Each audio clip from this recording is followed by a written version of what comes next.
Deborah, with her 30 years of being an entrepreneur and creating over 7 companies, knows exactly what it means to accept the mission. When you make that decision, when you accept the mission to become a solopreneur, to take yourself and your talents to market, then you embrace a life of not only unlimited possibilities, but also the unknown. It's an elixir of fear and bravery that only someone who's taken the leap really understands. On our show, Deb digs deep with her guests to highlight what you, the listener, wants to know. The stories, the whys, and the hows to navigate the journey to success. Get ready to hear from some of the most incredible mission takers from Generation Z to Boomers.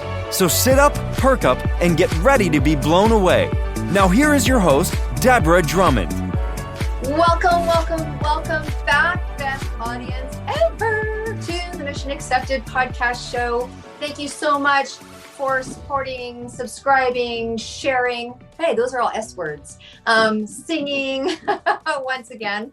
You guys are fantastic. Thank you. You're such an interactive audience. I so appreciate. We've heard and we've brought forward you guys. Today is a very interesting guest. Today is, I think, another S word, like a surprise guest. Going to be very interested to the content. Probably someone that is going to share about something that you've never heard before. I love her story. I love her mission. That's what this is called, Mission Accepted. I'll just drop a hint. You learned how to jump rope in school, but you sure in heck didn't learn about this. And so she's going to share what this is. But first, if this is your first time on the show, thank you so much for checking us out. Hit the little button and subscribe because it just keeps getting better and better. And if you are listening, if you are an entrepreneur or an ultrapreneur, or you are creative, singer, writer, actor, author, director, you're in media, and you've taken on the mission to be self-funded, guess what? We want you on the show. And I know you want to be on the show because we have a little bit of a lineup. So get in the lineup, get on the waiting list, you guys. We got some really great stuff going on. So we'd love to hear from you. Absolutely. And you know how to reach us. Okay, so let's get into the crux of it. Again, if you're new, welcome to the show. Melissa, I met through, well, guess what? The world of media. No surprise, right? As we are now branching back into that beautiful place of getting together. I can't wait to meet her in person. She has a very interesting story on what she does. And I don't want to take that capture away. I just want to say that we've had an opportunity to meet alongside some very incredible women. I was very intrigued about what she does because you guys know I've got 30 years background in health and wellness. Whether you're talking pharmaceuticals. And this woman is very versed in all. That's it. That's your teaser. So I'm going to bring on Dr. Melissa, and her and her puppy are coming onto the show. See, if you're not watching live, you're like, what? I'm missing out. Anyways, if you hear a little doot, doot, doot, that's what happens when you get to work from the gorgeous library that she's in. So Melissa, welcome to Mission Accepted. Thanks, Deborah. It's an honor to be here, and I have accepted my mission. So I'm excited to share. Yeah, well, you know what? Let's start with that a little bit. I mean, I know you've got a show you're going to share about. You're a TV show host. You hit number 3 international bestseller 3 times. So you kind of know what you're doing. But why don't you take us back a little bit? Because that's the thing about entrepreneurship, that sometimes when you are one, you pivot and go in a different direction. Are we sick of the word pivot yet? I don't know about you guys, but I am. So you change direction, you go the left side to the right side of the path, and or you're kind of jumping at the bit. We know that some entrepreneurs, they went to school, they got their MBA, they strategically planned out the next 5 years of the business, and they jumped in and realized it wasn't quite what they thought. Or they had their back against the wall and someone in the house lost their job, or something changed in their industry, or they just couldn't get up and go do that job anymore. And they were like, love it or no love it, I'm jumping off the cliff. Tell us, how did you get into this world of entrepreneurship? So I got into the world of entrepreneurship before the pivot, but it was a pivot in my life. I was a very successful pharmacist. Yes, I am a pharmacist, very successful pharmacist at the top of my career, assistant director, running a residency program. And my health started to kind of suffer because I hadn't been paying attention to the signs. Our bodies are very smart, and I wasn't listening. And so it took me a little while. It took me about 4 years actually to realize that this was going on. But during the transition of this, I found somebody who helped me get to the root cause of my problem, helped fix me. I needed to have surgery, which was a very traumatic event for me. And I looked back and I said, do I want to put my health at risk again to go back into this career that I have, which I loved what I was doing, but there was some underlying things and some things going on that shouldn't have been going on. And so after having surgery to open up my throat, that's right, my throat had closed off. And I decided that I didn't want to go through that surgery again because the surgeon told me, you'll be back in 6 months. You're going to have this done again. I was like, I don't think so. And so I pivoted out of my career at that point. I thought, oh, let me go and do something different. No, all I did was take 180 degrees and came back to pharmacy, but working for myself as a consultant and doing the things that I've been doing for years, helping optimize your medications and taking it a second step. Because in my clinics that I ran, I did this. I sat down and I looked at medications. I looked at supplements. I looked to make sure you were taking what was right for you, that you weren't getting a lot of extra medications, which happens these days. And so that's kind of where I transitioned out. And so now I do this on a different scale, not for somebody else, but for myself, to help the individual patients, to help the employers to have better employees. So I work with a lot of employers to help them have better healthcare, because right now we have a sick care system. And so that's where I'm at now, is working with that and incorporating the holistic and allopathic, the Eastern and the Western. That is my specialty. I know the supplements, I know the medications, I know how they affect their body. And we'll talk a little bit more about that jumping rope and versus what we didn't learn in school. And that's another piece of our health that has to do with our mentality, our mental health. You know what I love? I just want to stop here a little bit and talk about what you said in terms of you loved your career. So I understand that. And ironically, I was in the holistic, I had a private health studio for 27 years. Me, like you, I mean, if I worked on 30,000 clients, I know for sure you helped that and then some, because you had that layering effect. So your impact was so much grander in terms of numbers. And when you come to that place, that's a very difficult place. I want to really hats off to you, because if anyone's listening, when you're loving what you're doing and it's serving you in many different ways, but there's that little tiny voice. Like for me, it was, I could go to another opportunity, which I did end up going to. So it was like, I'm going from good to good, right? But it's the same thing for you. Like there's a voice, and I think it's harder sometimes to go from what you love to something that is new that you love, because, and then you also talked about how the body starts to talk, right? The body is so smart, but when something's working, it's really hard. It's like stepping out of a good relationship. It's like, but it's working, but there's a niggle, and metaphysics would have a whole lot to say about your throat chakra, but that's a whole different ballgame, right? I'm sure you've heard that conversation. But really, what was it like to go from what you love to what you love? Like, scary. Yeah. It was scary because I had doubts. I have this knowledge, I have all this wisdom, and I still doubted myself. Yeah. I doubted myself as an entrepreneur that I could take the same exact thing I was doing and do it for myself.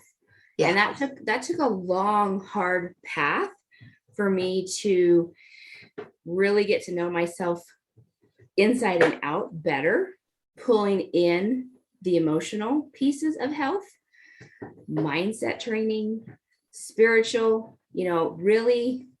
And this is both Christianity and believing in myself. That was so difficult for me for so long. I could walk out and I could walk into a pharmacy and I could run that pharmacy. No problem. I mean, I ran the one where I was at. but take me out of that. And it was like, what do I do? What do I do? And all these pieces, I mean, there's so many pieces that it was very scary.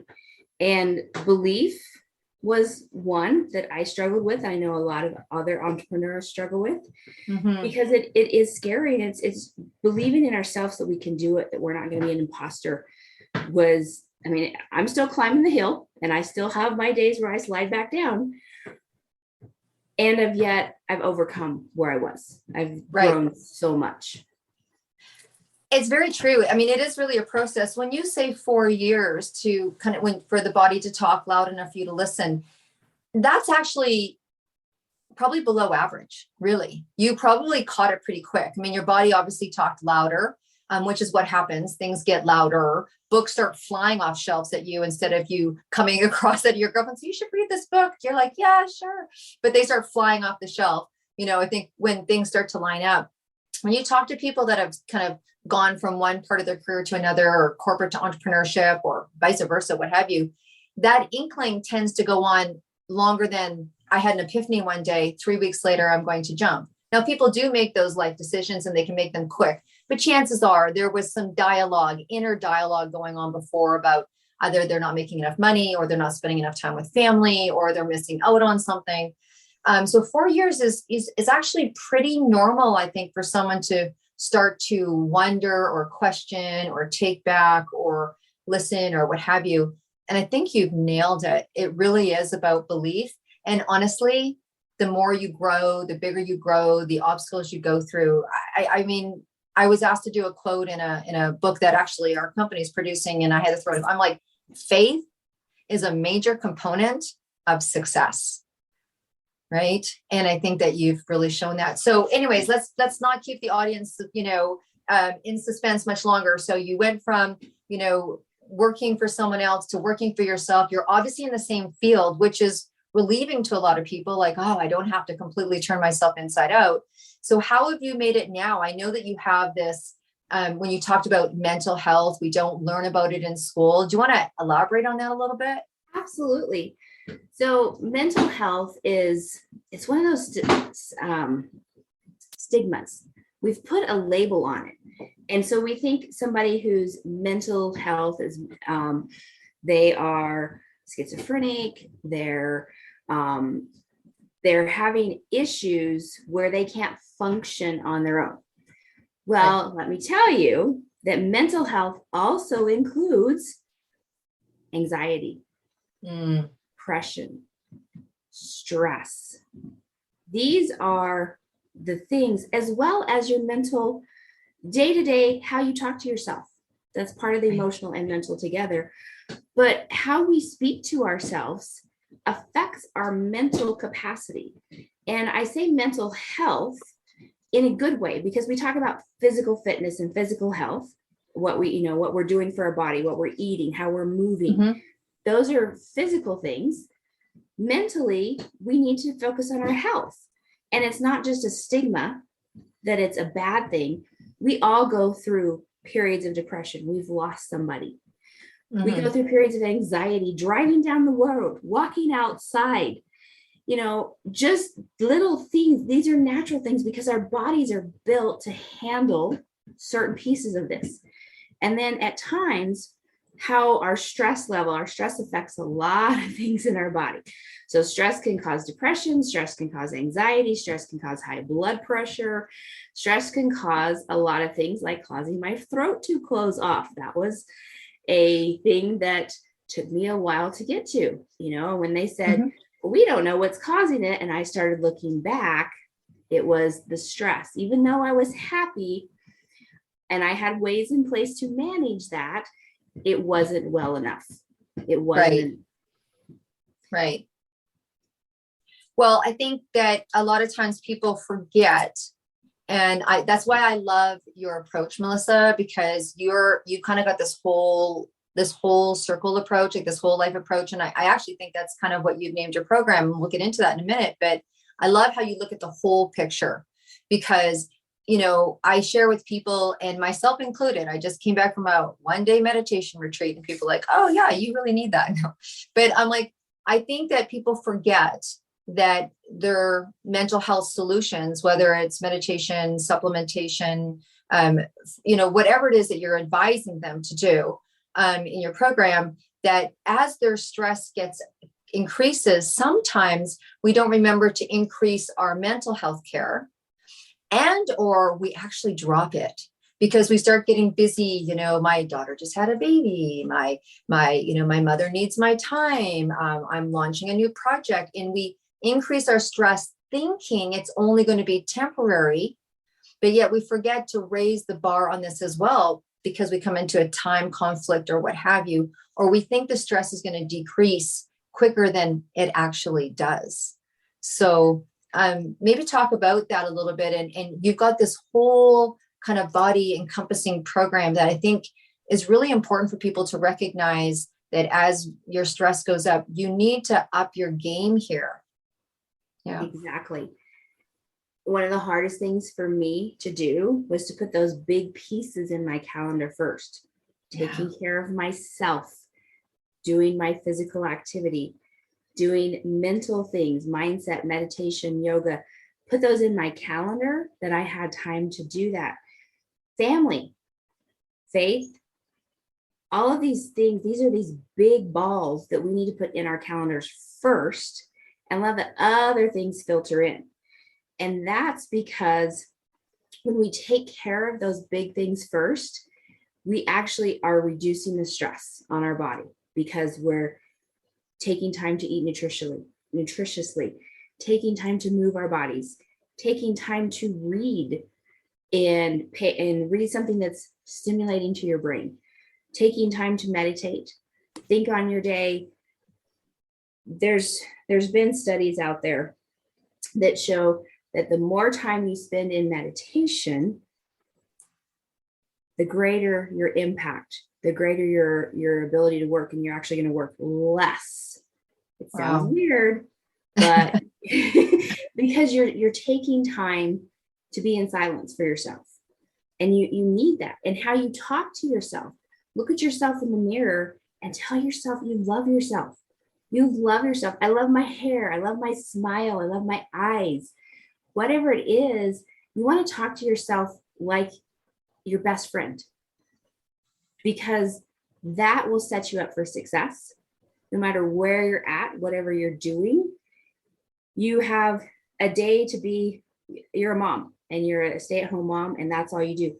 Get up 5 minutes earlier, take a couple minutes to meditate, take a couple minutes to look yourself in the mirror and say, this is going to be a great day. You love yourself. Whether you're staying at home or whether you're going off to work, either way, when you take that just extra few minutes, your day is going to be so much more powerful. And that's that aspect of that mental and emotional health that we need crucially. And like you said, when you're taking that time for yourself, we all get up and we are all questing, taking care of children, taking care of, someone at the office or whatever it is that we're doing. And I think that when you take that time to recognize, right, then it's interesting for people to actually recognize that they're doing something good for their health, right? Like that's a longevity piece. That's, hey, listen to Dr. Melissa. She's like, hey, this is better than taking something in the morning to feel better about yourself. If you're able to do it yourself and give yourself that, and all the endorphins that go off and all the goodness that comes from that. So share with us a little bit more about, okay, so you've got this program, and what does it include in the program? Because I love how when we were talking earlier, your gift is taking a look at what people take. And I don't know the studies. This is not my expertise. This is so your expertise. And you share that people are over medicated or over supplemented, and being able to take a look at what they have. I think that's quite unique. It was one of the things that really drew me when we first met. I was like, wow, to be able to have someone with the expertise that's not attached, right, to saying, this is what's best for you. Tell me a little bit about that, because I think that's quite unique. Absolutely. So I take a holistic approach with a W. So I say whole body health, or holistic with a W, because it does incorporate all those things, looking into to see what you're taking, medications, supplements, because there's pieces that you could be having safety concerns with the medications that you take. Now, I'm going to throw out a couple of statistics just because I do like to do that. Yeah. But each year, so in 2021, there was, and my puppy's going to chew on my hair now. 2021, there was 4.5 billion prescriptions filled in the United States. Okay. And 60% of the population also takes supplementation. Right. Now, with that, there's interactions. Mm-hmm. There is interactions with the supplements that you take. We also want to make sure that there's interactions with supplements and other supplements, not even if you're not even taking prescription medication. So you got to keep that in mind and have an expert look to see what you're taking. Is it really for you, or is it just because your friend started taking it? Right. Now, there's great things that are good for us that our neighbors can benefit from, but there are also things that not always the right thing for you. And so with optimizing the amount of medications and supplements that you're taking, we can help reduce the number of adverse effects, adverse events that are happening. So each year, approximately 2.1 million prescriptions produce an adverse event. Right. Now, this doesn't count the supplements. The supplements, we only hear about adverse events if it was so severe that it was like life and death. Right. Because they're not regulated. But with my entry-level whole body health program, we look at the basics. We look at how much water you're consuming. We look at gratitude. We look at your sleep. Sleep is a huge thing. We didn't even really touch on that today. Sleep is a huge thing for your mental wellness, for your physical wellness. There's a lot going on with sleep. And then we look at your nutrition. We look at your movement activity. These are pieces that are part of that whole body health initial package. Right. Thank you for explaining that, because people, this is not, that's why I said you guys are going to be in for a surprise, that you're going to be that fourth S, because people are like, so what does she do? And how does it play out? And how do I benefit? And I think it's also a very interesting vocation, like for people to see that you can build your own business out of the pieces or the things that you've learned without having to change everything altogether. As an entrepreneur, so just straight, like, just now as an entrepreneur, what do you find are some of the things that have made you so successful? You've got your TV show now, you've written books, and you've been doing this for a while. So what are some of the, I always say it's great to share tips and tricks and trades and with people that are looking to do the same thing, whether you're in the same industry or not. Like, what's some of the success things that you can share with our audience that's been really beneficial for you to get your business to where it is? So the most beneficial things that have been for me, setting my alarm a little bit earlier, getting up and making time for me to read through a book that's inspirational, doing my gratitudes in the morning, doing my gratitudes in the evening again. Those have been the two things to help push me forward. And that helps with my belief in myself, because taking time to do that and taking time in prayer and silence, that has helped push me the furthest in my business. Realizing what I have within inside of me, and that took a while. That took a while for me to figure that out. But yeah, taking that time and meal prepping. Meal prepping is huge. Oh, okay. That's awesome. I don't think anyone's ever said that one yet. Oh my gosh, talk about that. That when we meal prep and we plan ahead. So I plan out a menu and I plan out the week. Now, it doesn't always go 100% according to plan, but I plan the menu and I prep the meals, and then I portion them and I freeze the things. So I freeze chicken and I freeze beef, and to help, because if I have that ahead of time, then if I get delayed doing something, my husband can help pull it out of the freezer. He can pop it in the oven and it's much easier. But if we don't plan or we don't prep, then we get down and it's like, okay, well, it's 6:00 now. And well, you know what? The kids got to go to soccer and we still have to do this. And then we end up driving through something that's not the healthiest for us. Right. And so meal prepping and planning. I would say that's very key. I think that's an excellent, I mean, because we talk about organizing, and when we talk about organizing for entrepreneurs or people in the world of business, or, you know, you're a singer, you're trying to go for your first break or your 12th break and you want to get onto a show or whatever. When you think of organizing, you tend to think of organizing your desk. You think of getting yourself a great day planner, which, you know, we can do. You're thinking about tracking your prospects or your leads or your marketing or your social media or what have you. And it's really, for me, what I'm getting from you, it's that inside job. You know, it's that inside job. You're doing that inside work to train your brain for success. Like, you really, when I hear you go into silence, reading inspirational books and taking time for yourself, that is a top performance technique. That is critical. I remember reading Mary Kay Ash's book, and she said, like, you know, none of us have more time. And she did exactly that. She got up, I think 15 or a half an hour earlier, and stayed at the office desk a little half an hour before, after, and meal prepping. And she said she remembers talking to, because obviously, let's face it, she started in a generation where it was women selling Mary Kay. I know there's men that sell it now, but she was selling, you know, it was mostly women. And she said it was painful just to get these women to agree to have someone else come in and clean their home. Like, they were going to make so much more money going to do a show or helping their team. And she said women had to get over the fact that their laundry wasn't going to be folded the same way that they would.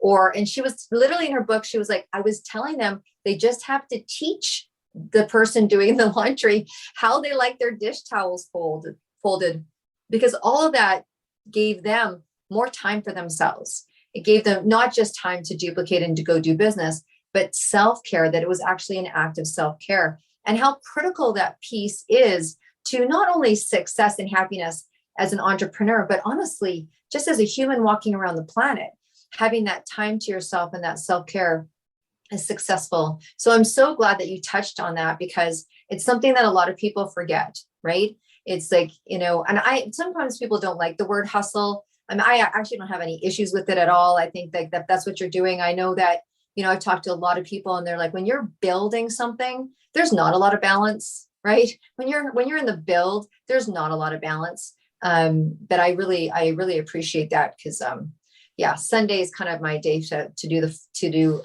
a lot of that prep. Mm-hmm. I do the prep of all the basic stuff, and then I go get some fresh vegetables, because I have a market that's half a block away. But, you know, that's excellent. So I don't want to kind of take over the whole interview, but I do want to ask, from someone who's gone from corporate to entrepreneurship, what are some of the things that has surprised you? Like, I love asking people, you know, we all think that there's going to be some freedom, or there's going to be this, but what's been one of your biggest surprises? Is it someone that you met? Was it something like, what has been one of the biggest surprises in being an entrepreneur that you have found pretty incredible? So I would say probably the pretty incredible things is the people that I've met.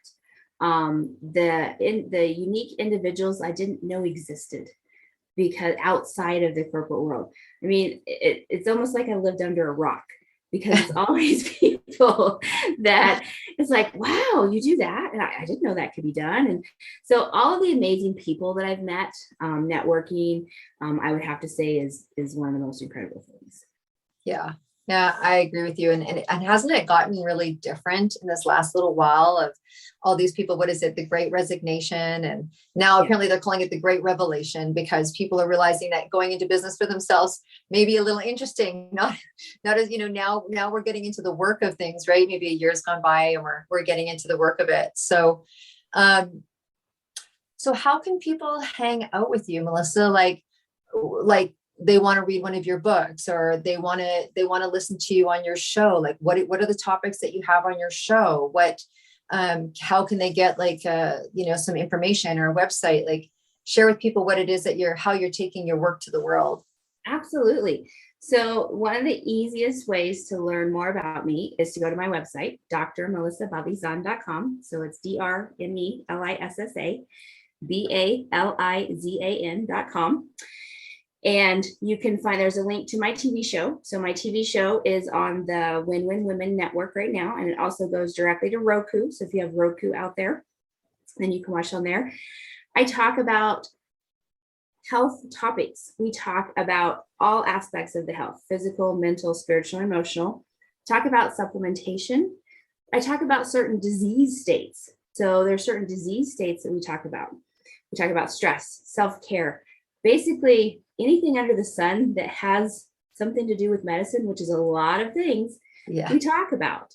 What nutrition plan, things, how to move your body. Those are things that we talk about on the show.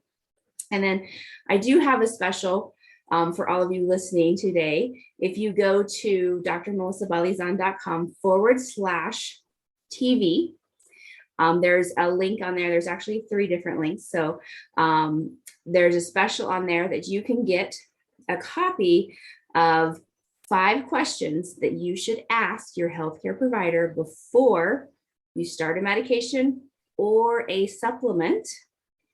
There's also opportunity on there for you to look at my whole body health package that I have, as well as if you're ready to book a call with me, it's right there on that special link right there for you. Awesome. So I want to ask you, because you're a holistic approach kind of lady, and we've talked a little bit, and I know that you know that I have a history in music, and for me, I use music as one of my, I say, master healers, right? It's like kind of like there's God, love, and music for me, right? So what is your feeling, or do you have an opinion on how music helps one in mental health or physical health? I do. I love music as well. And music, I'm not going to say I've heard it called, actually I'll make up my own. The world without music, there just wouldn't be a good world, because there's so many things. Music therapy, I have used. One of my specialties is pain management, pain solutions. Music therapy has been great for pain solutions. Music therapy is great for when you just need to sit and be by yourself, when you want that quiet music, or you want that loud music, you want to sit and have a dance party by yourself. My husband has music all the time. We always have music going no matter where we're at. If I want my quiet time for a minute and he walks in the door, he's like, why is it so quiet in here? So we have to turn the music on. I'm like, I just needed 30 seconds. I just needed a little bit. But music is so inspirational. It can pick you up. It can help you heal. I love music. Well, I'm definitely going to be picking your brain. My audience knows, because we've been talking about it for a while. And I just realized yesterday that we've been talking about this for 11 months. We've finally taken the walk across Ireland to the next level and have an incredible project manager that's come on.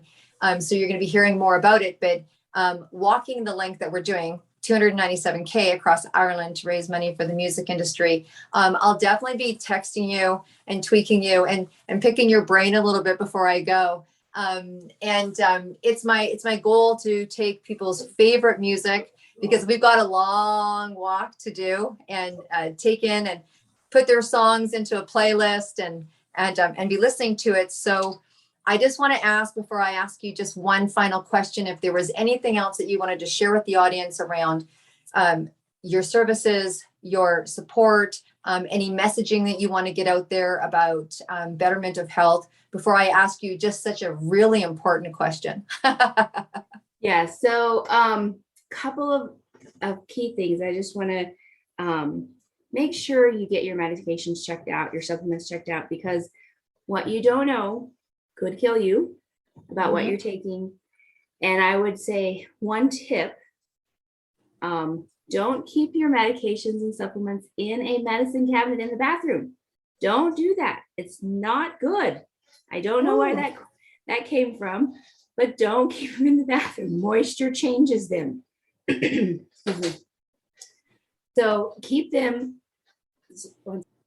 No worries. Oh, pardon me.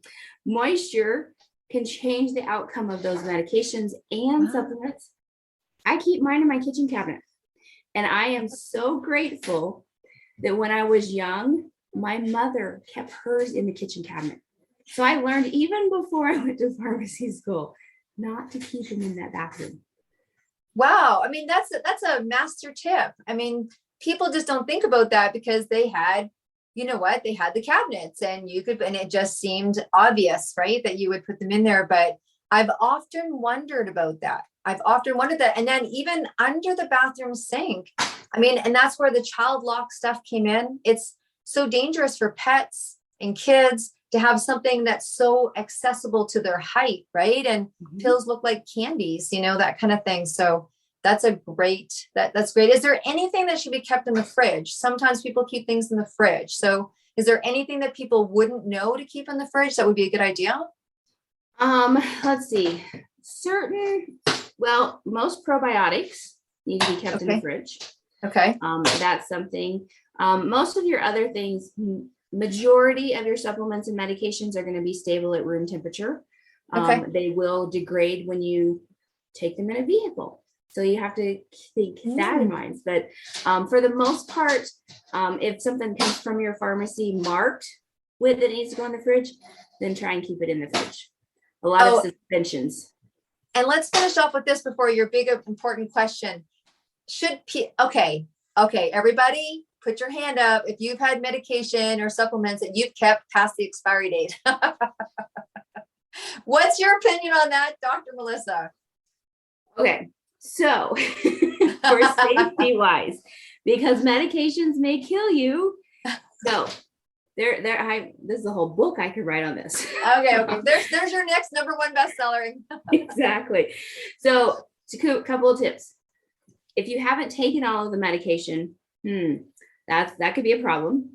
The medication is expired now. Well, it's not going to work the same. I can tell you that it's not going to work the same. The thing is we don't know 100% if it's going to work less or more. So it could become more potent. So the safety that's put in place is we know that at a certain expiration, it's good to work how it was studied to produce A plus B equals C kind of results, but afterwards. So I would have you ask the question, okay, was that an antibiotic I didn't finish? Was it blood pressure medication my doctor switched me on or I no longer need anymore? So there's a deeper layers that we need to go through. But as a general rule, if it's expired, you probably shouldn't take it any longer. And you need to find a way to safely dispose of it. And then probably need to talk about some adherence things. Right. Okay. Well, I just think it just came to my mind when you talked about pharmaceuticals and things like that, because by nature, people are like, well, I paid a lot of money for this, so I'm just going to keep it just in case. And one of those, I think for sure, is antibiotics. I was guilty. I'm like, well, I didn't finish these. Not that I take them often, but I was like, so maybe I should put them. I'm a big earthquake kit person. Like if you're close in my heart if I'm giving you earthquake kits for Christmas, because I'm like, oh, I can always put them in the earthquake kit because in an earthquake, well, you may need something, right? So there you go. I was just completely transparent with you people. Okay, the big question. Are you ready for it? Yep. All right. So now that I know that you love music, I know this is going to be either a really hard question to answer or a really easy question to answer. So this is it. You're on your way to a desert island, just you and you. That's it. And you're taking one suitcase and you have enough room for one album. The album that you would never not want to listen to. And no, you can't have 2 or 3.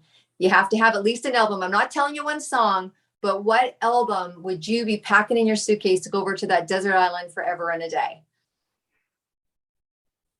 Wow. I know. Well, I know the artist, but I don't know if I know the album. Okay, that's cool. That's cool. What's the artist? I would take Carrie Underwood with me. Oh, right. I love the variety of her songs, from Christianity to deep country. I just love that. So I don't know that I have a specific. I have to figure out which album. Probably have one that at least has one Christmas song on it because I love Christmas music. Okay. Oh, hey, I'm an Alabama Christmas. That's my favorite, Alabama's Christmas album. So I get it. Okay. So Carrie Underwood, at least one Christmas song. All right. That's the one that you're taking. Yeah. Wow.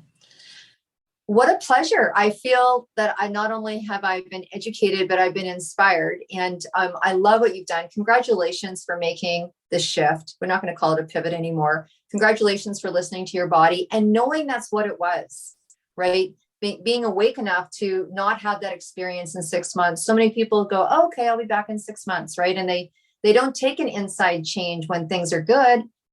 Tony Robbins talks about that. There's really only 2 motivators, pain and pleasure. And it's rare that someone makes a huge shift when they're already in pleasure, right? So congratulations for that. And yeah, with that being said, I want to thank the best podcast. I won't say TV because, you know, she's on the show, but you're the best audience ever. We so appreciate your support. We know that you're going to share this episode. Please get it into the hands of anybody and everybody that you think can benefit, including yourself. You guys know to pop on over now to They Did It Tour Facebook group. And yes, I'm going to pre-announce theydidittour.ca. So we've got this incredible walk, this philanthropy for music that's going on. So you can go to the website, you can subscribe and keep on top of what we're going to be doing all the way up until August 2023. And oh my gosh, maybe even longer, but let's not go there. Let's just talk about August 2023. So thank you so much for being so supportive. Melissa, thank you so much for being on the show. I know you're a busy lady, and thank your puppy. I just love that we can do our work and be entrepreneurs from wherever we are. So if we need to take our dogs or our kids or our family, or, you know, we're at a bridal shower and we need to pop out and go on a Zoom, and we can do that.